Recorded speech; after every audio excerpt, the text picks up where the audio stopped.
Alright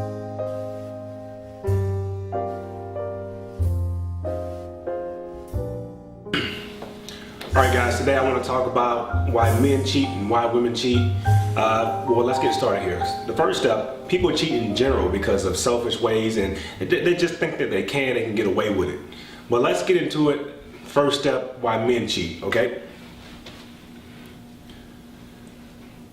When you think about a man cheating, you have to think of the origins. A lot of people are raised to kind of be like that, to have multiple women, that they're raised that, hey, it's cool to have multiple women, it's cool to sleep around because they see it in their families, they see it, either their dad, their uncle, even their friends say, hey man, it's cool to have multiple women. Hey, I had this woman today, I had that. So they grow up learning that type of behavior and they're gonna emulate it when they get a little bit older. So a lot of guys cheat because of their origins, their upbringings, their family. Somebody did it and they think that's the way it is. I mean, come on, guys. I mean, don't you think it's cool for men to have multiple women? He's seen as like some type of idol. So I'm like, man, I need to live up to his status. He has money and he has multiple women. So a lot of men cheat because of what they learn. Now then you can also look at what's broadcasting on TV nowadays. It seems like everybody on TV is naked or close to it. I'm not saying it justifies a man for cheating, but it's a little bit tougher nowadays. Before, people were a little more conservative. Nowadays, people are more expressive with their body parts, with just commercials, sex sales nowadays. So, you know, a man can go home and watch TV and there's pornography everywhere. He can see beautiful women and that tempts him. So he's watching on TV and then he goes out in the real world. It's like, man, I want this same thing, you know, I just saw a naked woman here. Why can't I get this woman right here naked? So it makes him cheat more. It makes him want to cheat. So then you have the regular things in a relationship. Relationships get boring. You get into what we call routine. And then there's such thing as boring sex. Then there's a lot of men that cheat because of arguments. A lot of men that cheat, they're just getting tired of relationship. They don't know how to refuel the fire. So that's why a lot of men cheat. And it's really not that difficult to see, but so many people have a hard time seeing it. Like, why did my man cheat? Why? So many women have a hard time seeing that. Now the reason why women cheat, it comes from a more emotional standpoint. If she's not getting her needs. Now if a woman's not fulfilling a man's needs, he'll cheat too, but women are more emotional creatures. So if she is not, and guys don't, I don't tear me up saying I'm not a creature and all that. I'm not a male chauvinist pig. I'm trying to help you guys out.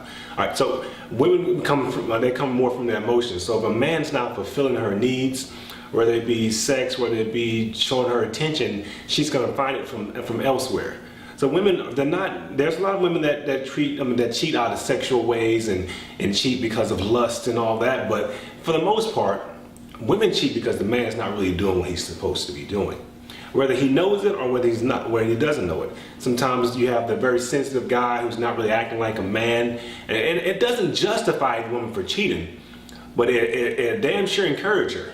And he's not being a man, he's not giving her a challenge. He's not doing what he's supposed to do. He's not taking care of the household. He's not taking care of the kids, and that turns a woman off. And a woman, she'll look elsewhere, or she'll start thinking about looking elsewhere.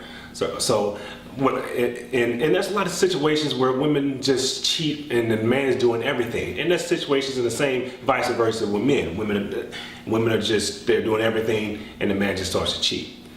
But in general, people cheat out of selfish ways, and they think they can.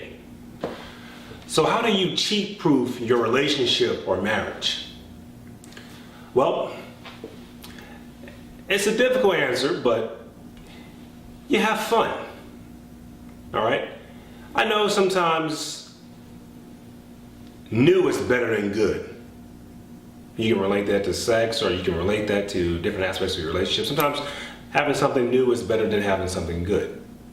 But your relationship, you should treat it like a business. You got to keep putting stuff in there for the business to work and for the business to give you profit. So never come off your first date if you're in a relationship, and never come off your honeymoon if you're in a marriage. Always do things to spice it up.